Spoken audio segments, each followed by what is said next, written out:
The last thing we want to cover in this module is the management interfaces for Azure SQL. Now, what we mean by that is that there are different ways for you to interact with Azure SQL.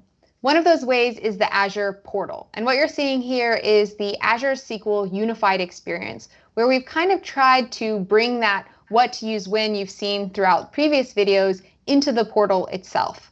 We want to make sure you have the tools you need. So all of you probably watching this are used to SQL Server Management Studio, and SQL Server Management Studio is completely compatible with Azure SQL Database and Managed Instance. In fact, Azure Management Studio understands it's talking to an Azure SQL database and provides only the options you need. In addition, you've probably seen our new tool called Azure Data Studio. It's cross-platform and open source, fully compatible to work with both Azure SQL Database and Managed Instance, providing all the same functionality you would get if you're using a SQL Server. And finally, many of you like me are command line driven.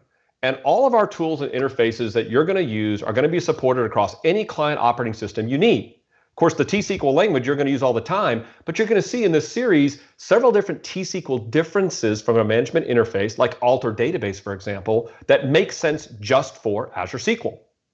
In addition, PowerShell and Azure CLI are available to you for many different management operations.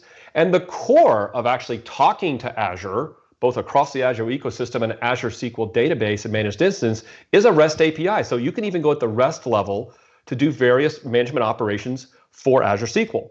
And then finally, for those of you who are command line driven, know SQL Command and BCP.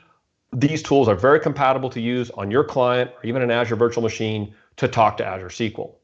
So you've seen your choices for management interfaces. You got the portal, which is new to you maybe, but it's going to give you a lot of different options to do many different things to manage Azure SQL. You've got the familiar tool of Management Studio, our new Azure Data Studio, lots of command line choices, the T-SQL language. We think we've given you just about everything you need to manage Azure SQL resources. See you on the next video.